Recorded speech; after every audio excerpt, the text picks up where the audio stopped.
Hello दोस्तों, नमस्कार। स्वागत है आपका math with Shivam Guru channel में। तो दोस्तों, हम लोग पढ़ रहे थे लाभ और हानि। लाभ और हानि के आपको लगातार सवाल मिल रहे हैं। लगभग 18 से 19 सवाल आपको करा दिए गए हैं और उसमें आपका कॉन्सेप्ट भी आधे घंटे का कॉन्सेप्ट मैंने अलग से जोड़ा था, लेकिन मैंने 2 वीडियो को एक साथ जोड़ दिया, ठीक है ना। तो चलिए, वीडियो शुरू करने से पहले अगर वीडियो आपको अच्छा लगे, अगर आप वीडियो देखने के बाद अगर आपको सेशन अच्छा लगता है तो आप चैनल को सब्सक्राइब करें और दूसरों को भी, जो आपके दोस्त यार हैं, उनको सबको शेयर कर दें ताकि वो भी इसका लाभ उठा सके। तो चलिए, आइए उसी क्रम में आज हम लोग आगे बढ़ेंगे।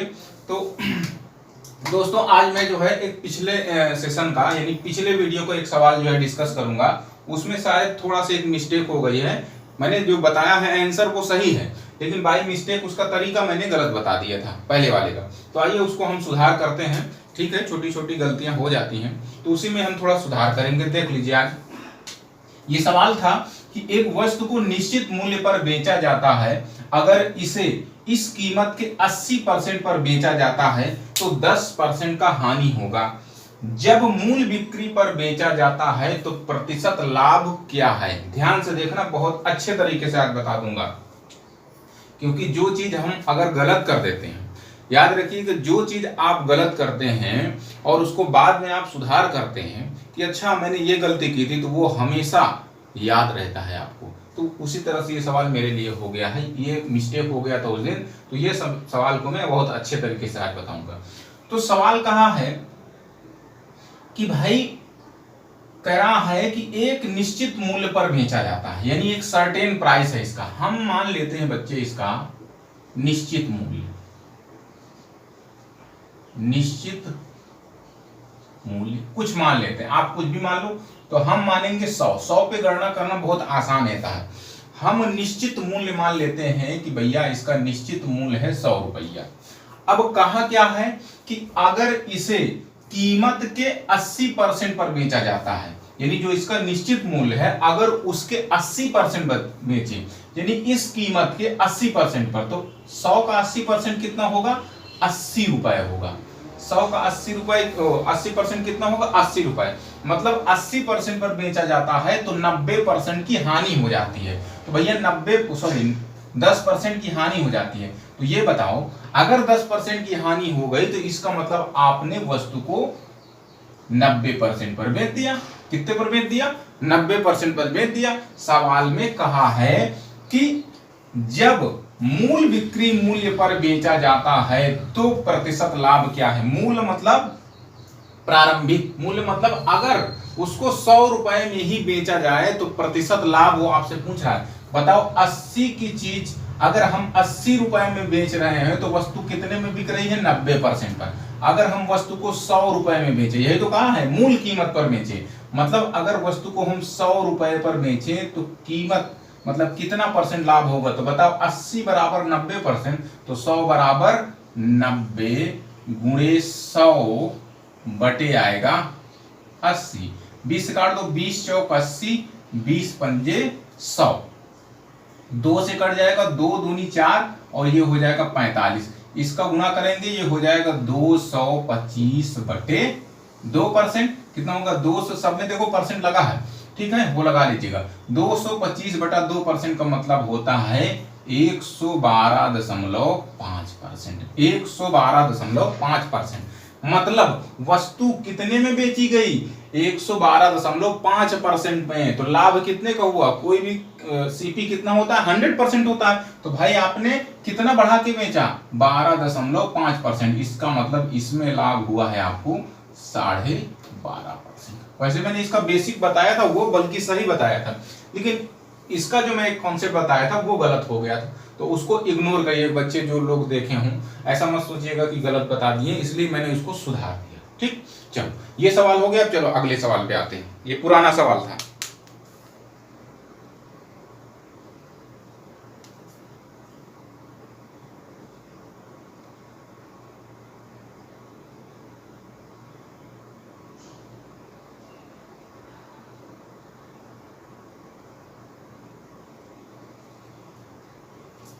चलो अगला सवाल। सवाल बहुत बेहतरीन है। एक वस्तु x रुपए में बेची जाती है, यदि इस कीमत के 27/3/11% पर इसे बेचा जाए तो 22% की हानि होती है। जब इसे x रुपए में बेचा जाए तो प्रतिशत लाभ क्या होगा। देखो उसी तरह का सवाल है जो इसके पहले मैंने सवाल कराया है, कोई बात नहीं। अब देखो यहां पर फ्रैक्शन वैल्यू आ गई तो हमको दिक्कत करेगा। तो आपको पता है, मैं आपको बता रखा हूं, चलिए इधर देख लीजिए कि 27/3/11% की वैल्यू कितनी होती है। तो आप लोग इसको निकालेंगे तो अगर आपको पता हो तो भाई मैंने क्या बताया था,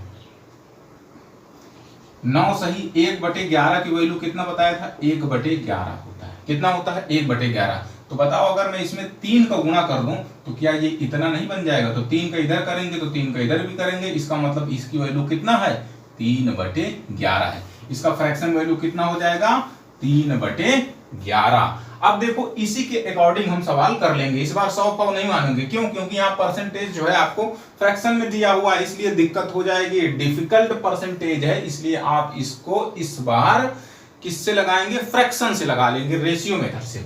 तो भैया हम मान लेते हैं कि यहाँ पर 3/11 आया है, तो हम मान लेते हैं कि वस्तु यानी x बराबर कितना मान लेते हैं, 11 रुपया। x बराबर इस बार कितना मानेंगे, 11, क्योंकि देखो x की वैल्यू दिया नहीं, हम कुछ भी मान सकते हैं। तो हमने x की वैल्यू कितना माना, 11 रुपया, यहां देख के।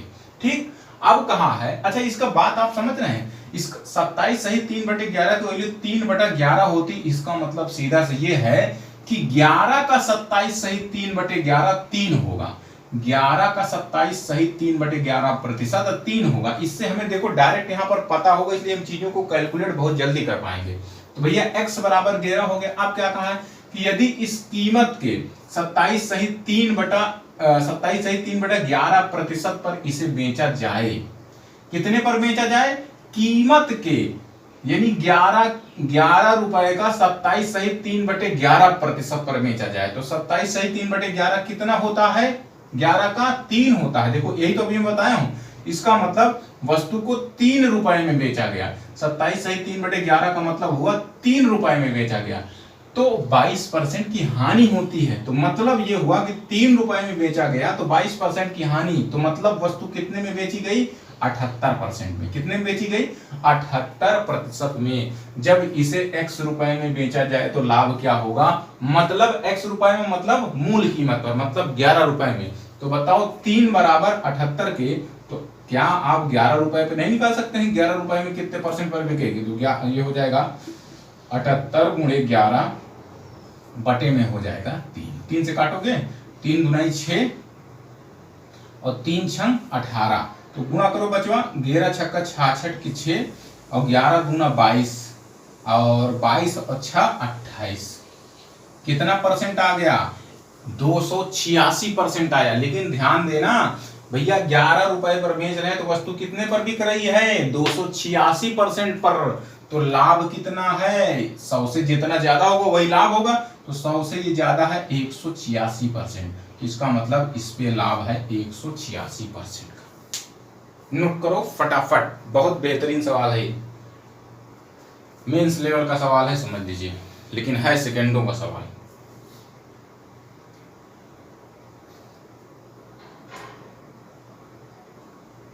एक बार फिर से बता देता हूं, 27/3/11% की वैल्यू होता है 3/11। बहुत मैंने परसेंटेज में सिखाया इसको।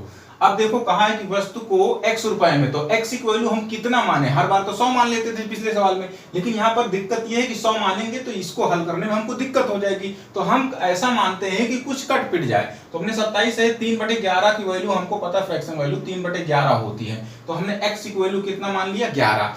अब कह रहा है कि 11 के मतलब x के 27/3/11% पर बेचा जाता है। तो 11 का 27/3/11 होता है 3, मतलब 3 रुपए में बेचते हैं तो वस्तु पर 22% की हानि, मतलब 78% पर बिकता है। तो भैया देखो ये दोनों बिक रहे हैं, ये 3 रुपया पर बेचते हैं, इधर कह रहा 78% पर बेचते हैं।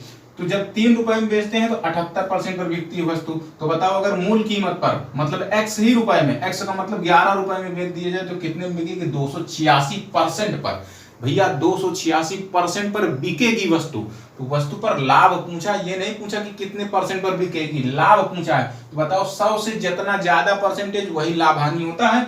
100 से अगर ज्यादा है तो वो लाभ होगा, 100 से कम है तो वो हानि होगी। तो 100 से कितना ज्यादा दिख रहा है? 186%। इसका मतलब इस पे लाभ कितना है? 186%। अगला सवाल,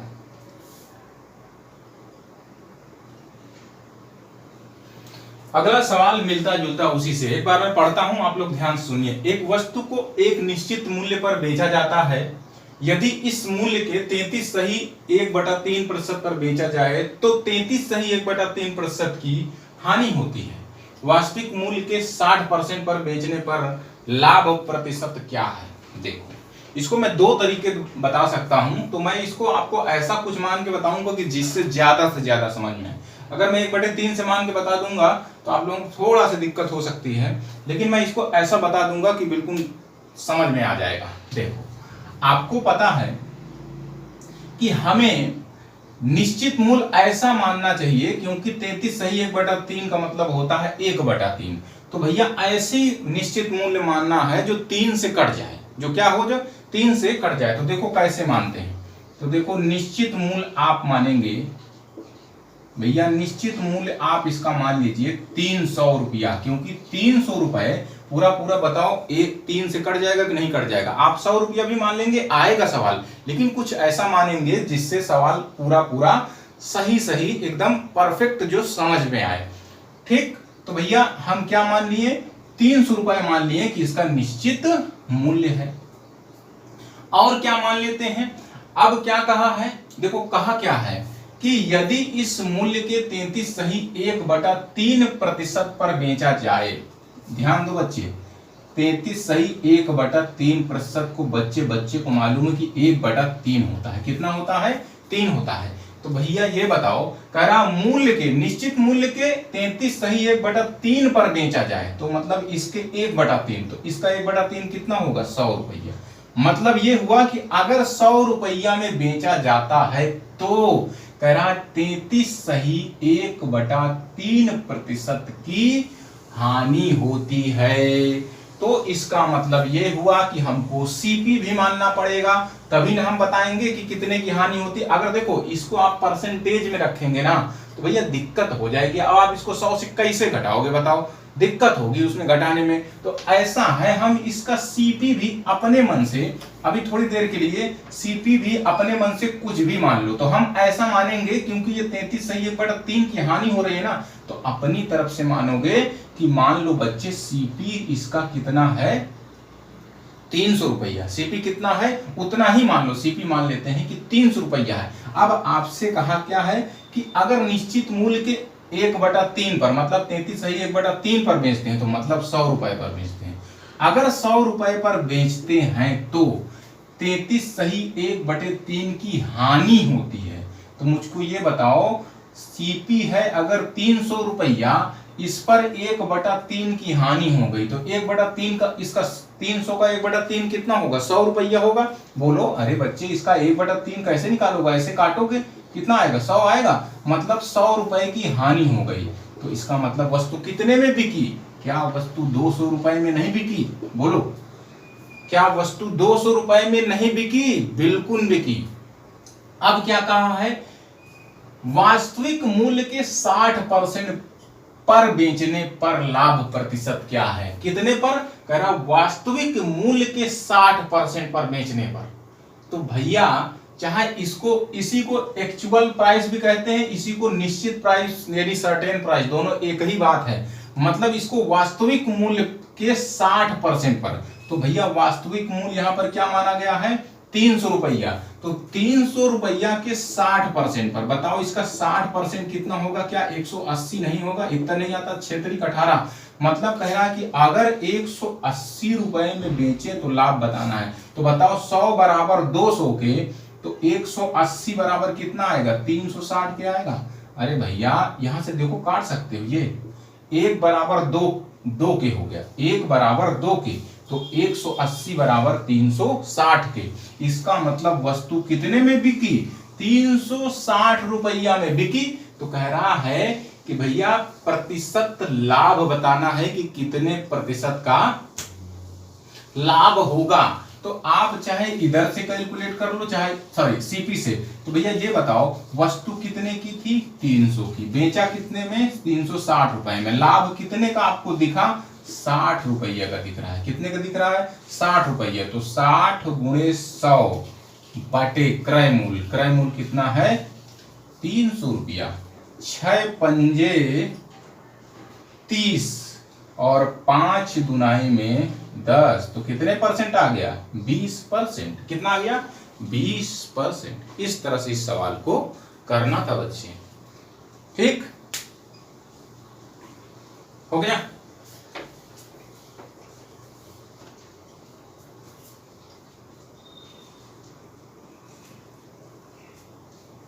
चलो अगला देखो।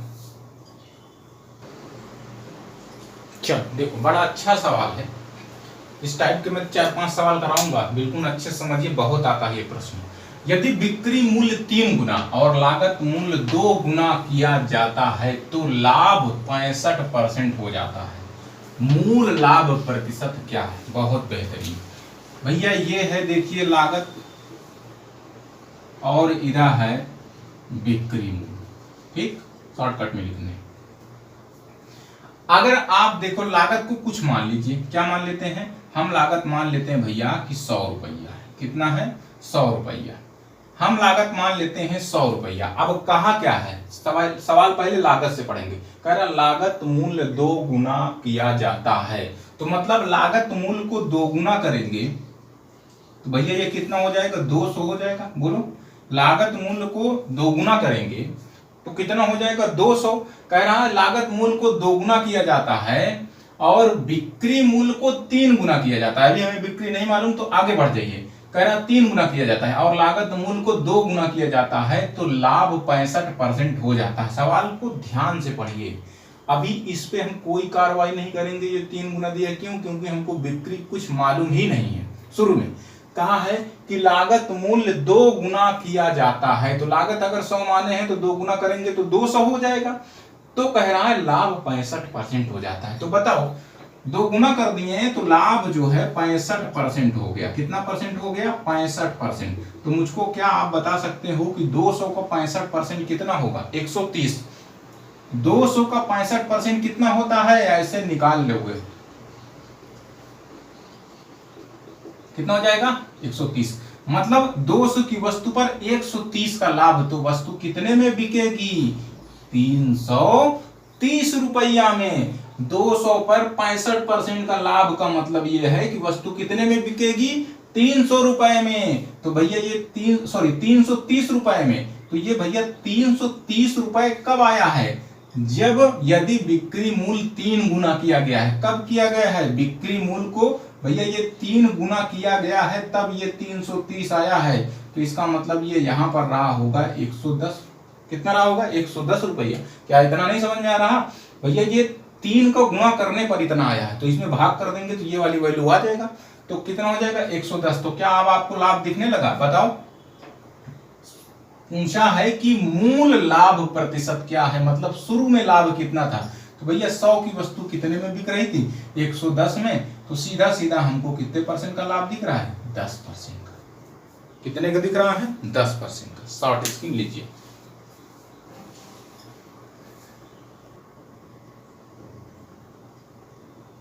अगला सवाल, किसी वस्तु पर लाभ 120% है, यदि क्रय 10% से बढ़ जाता है और विक्रय मूल्य वही रहे तो नया लाभ मार्जिन क्या है। बहुत आसान है, हम मान लेते हैं सीपी कितना मान लेते हैं, 100 रुपया। सीपी कितना मानते हैं, 100 रुपया।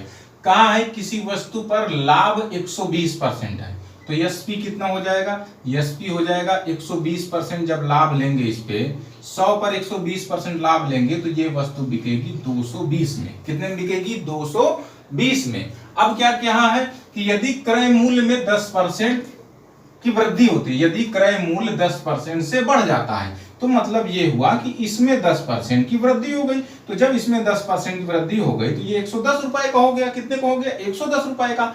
कहा है और विक्रय मूल्य वही रहे। देखो इसमें तो वृद्धि हो गई है लेकिन इसमें कोई वृद्धि नहीं है, अभी भी विक्रय मूल्य 220 रुपए ही है।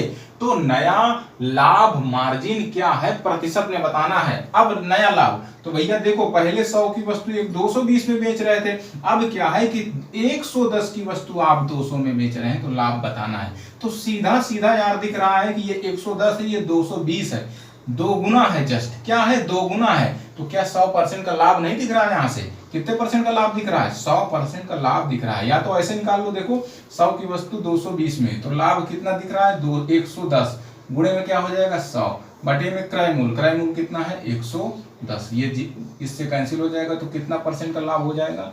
100% का। वैसे तो यहीं से दिख रहा है, वो चीज करने की जरूरत नहीं है, जस्ट दोगुना है। जैसे मैं कहूं कि 100 की वस्तु को आप 200 में बेच देते हैं, तो इसका मतलब आपने 100% का लाभ लिया है। कितने का लाभ लिया है? 100% का लाभ लिया है। 200 की वस्तु को 400 में बेच दी है, तो इसका मतलब आपने 100% का लाभ लिया है, जस्ट दुगुना। ठीक, अगला सवाल।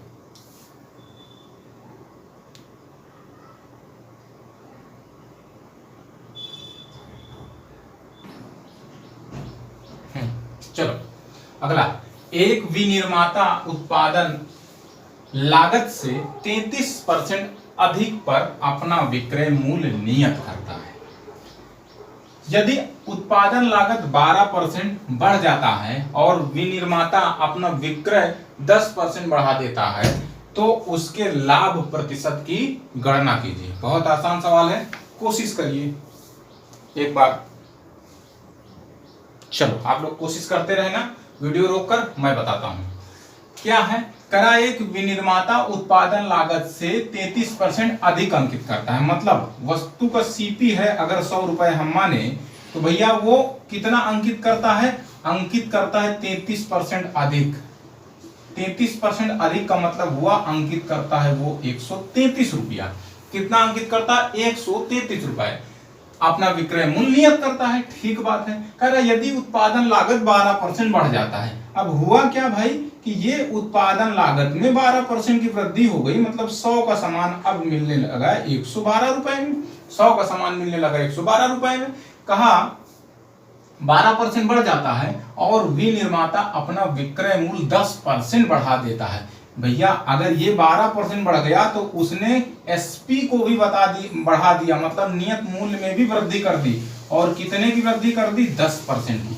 तो बताओ 130 में 10% की वृद्धि कर रहा है, तो क्या 130 में 10% की, तो क्या मैं डायरेक्ट इसको ये कह सकता हूं, ये 133 जो है 10% बढ़ेगा, मतलब 110% हो जाएगा वर्तमान का। 110% हम डायरेक्ट किए दे रहे हैं। ठीक है, तो कह रहा है कि लाभ की गणना कीजिए। मैं आपको ये भी बताया हूं, आप इसको रेशियो मेथड से भी हल कर सकते हैं। क्यों ऐसा करते हैं? क्योंकि जो चीजें कट रही होती है हम काट देते हैं। आपको पता है ये इससे कैंसिल हो जाएगा, बिल्कुल कैंसिल होगा। 7 से कटेगा, 7 एकन्नम 7, 7 एकन्नम 7, कितना बचेगा? 6, 7 छंग 42, अरे 7 एकन्नम 7, 7 छंग 42, 7 से इधर काट लो। देखो 7 एकन्नम 7, 7 9 63। देखो कितना बचा, ध्यान से देखना भैया, ये बन गया 16 अनुपाते 19 गुणे 11। 19 गुणे 11 कितना होगा? 11 9 99, 11 एकन्नम 11 और 20 हो जाएगा। ये बटे में आएगा 10। ये बताओ, ये 10 को हटाने के लिए 10 का दोनों तरफ गुणा करोगे, 10 से 10 ये तो कैंसिल हो जाएगा, लेकिन यहाँ पर 160 हो जाएगा। अब गणना कर लो, मतलब ये है कि सीपी आपका बन रहा है 160 और एसपी बन रहा है 209। तो अब गणना कर लो, कितने का लाभ दिख रहा है? 49 का। कितने का लाभ दिख रहा है? 49 का। गुणे में 100 बटे क्रय मूल्य कितना है? 160। 0 से 0 कैंसिल, 2 8 16, 2 5 10, हो जाएगा 9 5 45 और 5 चौक 20, 4 24। अब बटे में कितना आएगा? 8। इतना परसेंट आएगा। इसका आंसर भी ऐसे ही दिया था, 245 बटे 8%। कितना? 245 बटे 8% का लाभ होगा, गेन होगा। ठीक, बात समझ में आई? नोट करो।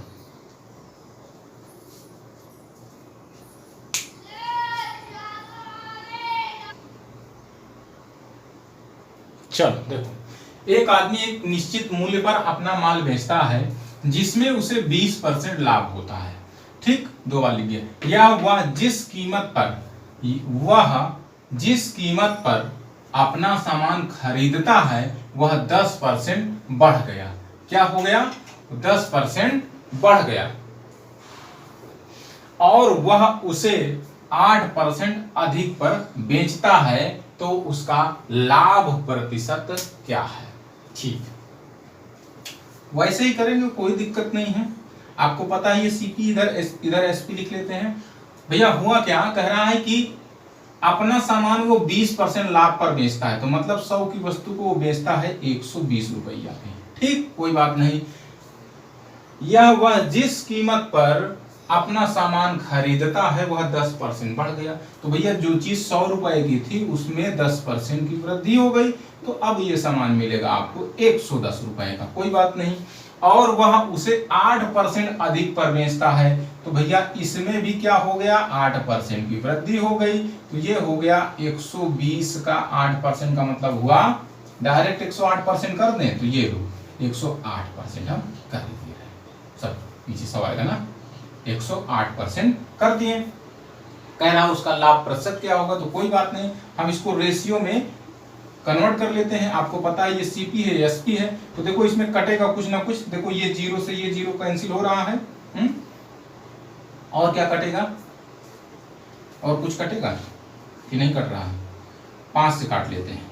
5 गुना 10, 5 गुना 10, नहीं नहीं नहीं नहीं नहीं, 5 से तो कटेगा ही नहीं, 5 से तो कटेगा ही नहीं। चलो कोई बात नहीं भाई, काटो पीटो, 0 से 0 कैंसिल हो गया। अब इसको हमें काटना पड़ेगा 2 से, तो 2 से काटेंगे तो ये आ जाएगा 55 और ये आ जाएगा 6, ये आ गया 6। और किसी से कटेगा? नहीं कट रहा। चलो इसका इधर गुना कर देंगे। भैया ये बन गया इतना, आप अगर ध्यान से देखेंगे तो ये 55 रेशियो 6 गुणे 108 और बटे में आ गया, बटे में कितना आ गया? बटे में कितना है? 10। तो ये 10 इधर, 10 का दोनों तरफ गुणा करेंगे तो ये इतना आ जाएगा, ये वाला नीचे वाला हट जाएगा, तो ये हो गया 550 रेशियो, ये हो जाएगा 8 छंग 48, तो 648 हो जाएगा। कितना हो जाएगा? 648। कोई बात नहीं, कोई दिक्कत नहीं है, अभी भी कट जाएगा लेकिन अब हम नहीं काटेंगे। भैया देखो 550 की चीज को आप बेच रहे हैं 648 में, लाभ कितने का आपको दिख रहा है? आपको लाभ दिख रहा है 98 रुपए का। देखो 50 का इधर, 48 का इधर, तो आपको लाभ दिख रहा है 98 गुणे 100, अब बटे क्या हो जाएगा? क्रय मूल, क्रय मूल है 550। ये 0 से 0 कैंसिल, 5 से काट दो, 5 एकम 5, ये 11 हो जाएगा, 5 दुनाई 10, तो कितना हो जाएगा? 8 दुनाई 16, कितना होगा? 8 दुनाई 16 की 6 और 9 दूना 18 और 18 1 19, बटे में आ जाएगा 11। तो भैया 11 से काटो, 11 एकम 11, 11 एकम 11, बचेगा 8, फिर कितनी बार आ जाएगा? 11 सते 77, यानी कि 17 दशमलव कुछ जाएगा। 1 मिनट इसका आंसर मिलाने दीजिए, कितना आएगा? 17 दशमलव समथिंग आंसर आ रहा है इसका।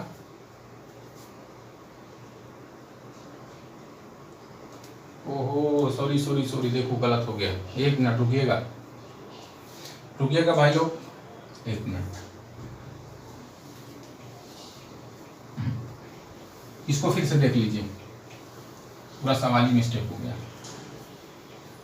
ये सवाल जब आया था ना तो इसमें बहुत सारे बच्चे गलती किए थे, जो अभी गलती हो गई, तो इसको हम लोगों ने ध्यान नहीं दिया।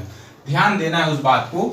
ये सवाल आया हुआ है 2018 का है, मैं बता दूं 2018 मेंस का सवाल है ये, ठीक है ना, आया हुआ है।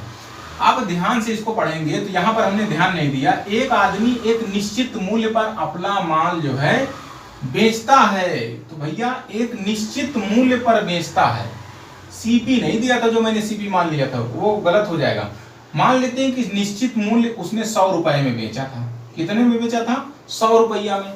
कहा था जिसमें उसे 20% का लाभ होता है। क्या है कि जिसमें उसे 20% का लाभ होता है, मतलब 100 रुपए में बेचता है तो इसमें उसका 20% लाभ है। तो 20% 100 का 20% कितना होगा? 20, मतलब 20 का लाभ है, इसका मतलब वस्तु का सीपी रहा होगा 80 रुपए। वस्तु का सीपी कितना रहा होगा? 80 रुपए। कोई बात नहीं। अब क्या है, यदि क्या है, यह वह जिस कीमत पर अपना सामान खरीदता है वह 10% बढ़ गया। अब इसमें 10% की वृद्धि हुई तो 80 का 10% 8 होता है। तो भैया 10% की वृद्धि हो गई तो मतलब अब वस्तु आपको मिलेगी 88 रुपए में। कितने में? 88 रुपए में।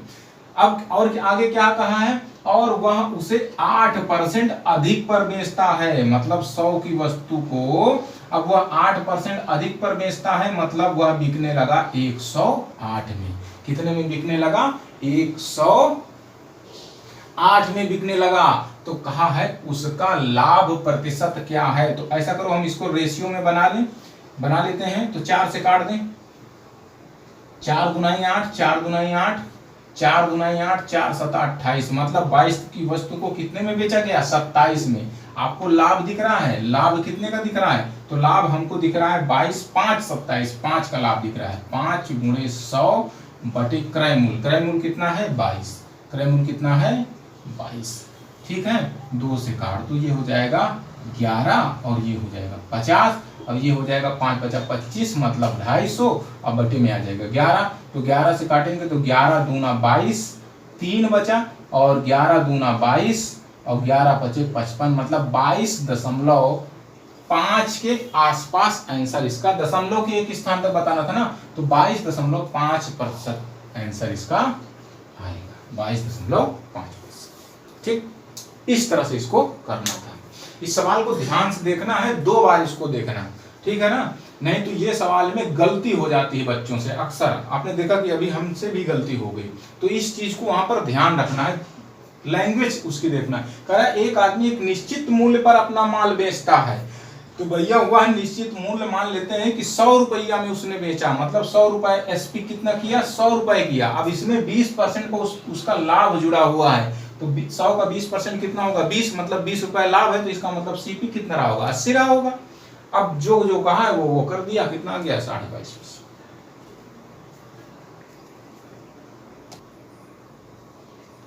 चलो देखो, जब किसी वस्तु को उसके विक्रय मूल्य के 7/8 कीमत पर बेचा जाता है तो 37% की हानि होती है। लाभ प्रतिशत क्या होगा जब उसी वस्तु को उसके विक्रय मूल्य के 19/12 दाम पर बेचा जाता है? देखो इस तरह की फ्रैक्शन वाली वैल्यू आपके पास 2 चीजें दिया है, एक तो दिया है 7/8 और एक दिया है 19/12। यही हमारे दुख का कारण है। तो इसके निवारण के लिए जो हर में संख्या है उनका एलसीएम ले लीजिए। तो इनका एलसीएम आएगा 24। तो आप जो वस्तु की कीमत मांगेंगे, कीमत क्या, जब वस्तु की जो कीमत मांगेंगे, अच्छा कह रहा उसके विक्रय मूल्य के 7/8 कीमत पर बेचा जाता। अच्छा, तो भैया आप जो है वस्तु का विक्रय यानी एसपी मान लीजिए। एसपी क्या मान लीजिए? इनका एलसीएम कितना हो जाएगा? 24 यूनिट। हम कितना मान लेते हैं? 24 यूनिट मान लेते हैं कि एसपी इसका 24 यूनिट है। अब सवाल को पढ़ते जाइए और करते जाइए। कहा जब किसी वस्तु को उसके विक्रय मूल्य के 7/8 कीमत पर बेचा जाता है, तो बताओ 24 का 7/8 कितना होगा? 24 का 7/8, 8 त्रिक का 24, 7 त्रिक का 21, 24 का 7/8 होता है 21 यूनिट, मतलब 21 यूनिट पर बेचा जाता है तो 37% की हानि होती है। 37% का हानि होने का मतलब यह है कि वह वस्तु 63% पर बेची जाती है। कहा है लाभ क्या होगा? लाभ प्रतिशत क्या होगा जब उसी वस्तु को उसके विक्रय के 19/12 में बेचा जाए? तो भैया विक्रय कितना है? 24, इसका 19/12 निकाल लो, 12 दूना 24, मतलब 19 दूना 38। तो ध्यान देना, जब 21 का बेचा गया तो वस्तु कितने में बिकी? 63% पर। तो अगर वस्तु को 38 यूनिट पर बेचा जाए तो कितना परसेंट हो जाएगा? तो ये हो जाएगा 63 गुणे 38/21। 7 से काट दें, 7 त्रिक का 21, 7 9 63। ठीक, पॉइंट, अच्छा सॉरी 21 त्रिक का एक डायरेक्ट काट देते हैं, 21 त्रिक का 63, ये कितना हो जाएगा? 38 त्रिक का, तो 8 त्रिक का 24 कितना? 4 हो जाएगा, 3 त्रिक का 9 1, 9 2 11 हो जाएगा। तो कितना आ गया? 114%। भैया वस्तु को कितने में बेचा गया? 114% में। तो भैया लाभ कितना दिख रहा है? इसमें निकालने की जरूरत नहीं है, तो हमको लाभ दिख रहा है 14%। लाभ कितने का दिख रहा है? 14%। Write down.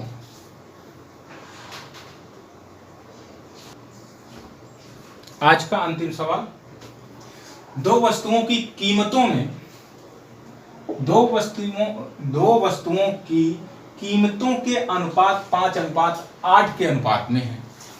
यदि पहले की कीमत में x% की वृद्धि हुई है और दूसरे की कीमत में 30% की कमी हुई तो A और B की नई कीमतें 17:14 के अनुपात में होंगी। x का मान बताना है। चलो ठीक है, कोई बात नहीं। देखो इधर देखो,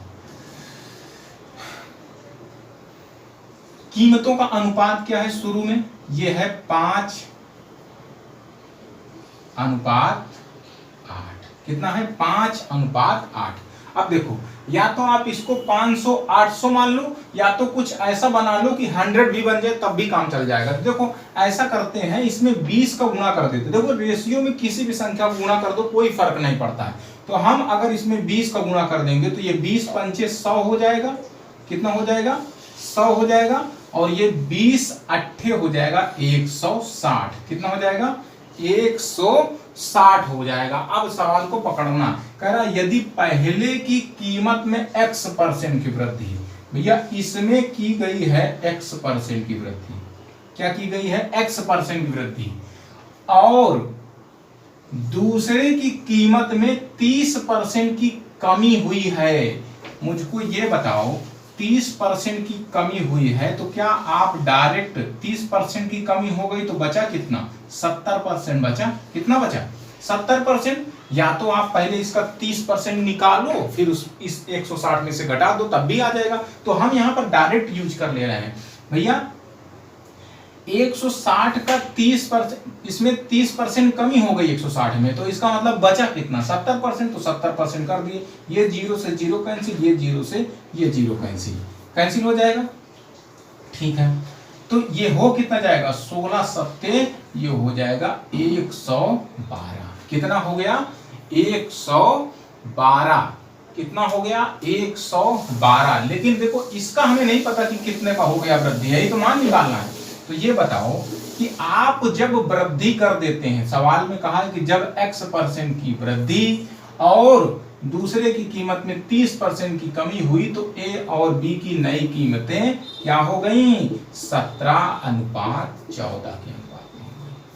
कितना हो गई, 17:14 के अनुपात में हो गई। तो बताओ कितना हो जाएगा। ये देखो, इस 14 की वैल्यू कितना आ रहा है, 112 आ रहा है। 14 की वैल्यू कितना आ रहा है, 112। कितना आ रहा है, 112। तो ध्यान देना, कितने गुना है, 8 गुना है। कितने गुना है, 8 गुना। तो ये भी तो 8 गुना रहा होगा, ये भी तो 8 गुना रहा होगा। तो कितना हो जाएगा, बोलो, 8 सत्ते 56 की 6, 8 5 13, 1 13, ये 13 हो जाएगा। ठीक है ना, 136 हो जाएगा। ये टोटल कितना बन गया, 136। मतलब ये 136 था, ये 112 था। तो आप मुझको ये बताओ, ये 100 से बढ़कर हो गया 136, 100 से बढ़कर हो गया 136। तो वृद्धि कितने की दिख रही है, तो सीधा सीधा दिख रहा है कि 37% की वृद्धि हुई। कितने की वृद्धि हुई, 36% की वृद्धि हो गई। आपका मन है तो इस तरह से लगा लीजिए, आपका मन नहीं है तो इसको 500 मानिए, इसको 800 मानिए। फिर इसमें 800 में 30% की कमी करिए। कमी करने के बाद जो भी इसका वैल्यू आएगा उसको 14 के बराबर कर देंगे। देखो अगर इसको इस तरह से आप नहीं समझ पाए हैं तो इस तरह से समझ सकते हैं। देखो अगर ध्यान से देखेंगे तो ये 14 यूनिट की वैल्यू कितना आया है, 14 यूनिट की वैल्यू आप यहाँ पर जब हल किए हैं तो 112 आया है। कमी होने पर कितना 100 आया है, 112। तो 14 यूनिट बराबर 112। तो हमें किसका चाहिए, 17 का। तो 17 यूनिट की वैल्यू हो जाएगा कितना, 136 हो जाएगा। आपको पता है शुरू में ये कितना था, 100 से बढ़कर कितना हो गया, 136। तो वृद्धि कितने की दिख रही है, 36 की। बस हो गया सवाल। तो इसमें आज यहीं तक रखते हैं, ठीक है ना। करीब 9 सवाल में आज आपको करा दिया हूं, भले 26 तक दिख रहा है लेकिन आज आपको मैंने 9 सवाल कराए हैं। तो आगे इसी तरह से क्रम चलता रहेगा, आप सवालों को देखते रहिए। आप किसी भी एग्जाम को उठाकर देख लीजिए, इसी तरह के सवाल आते हैं, कहीं से भी अलग से बेफालतू वाली चीजें इसमें ऐड नहीं की गई हैं। चलिए ठीक है, ओके, नमस्कार।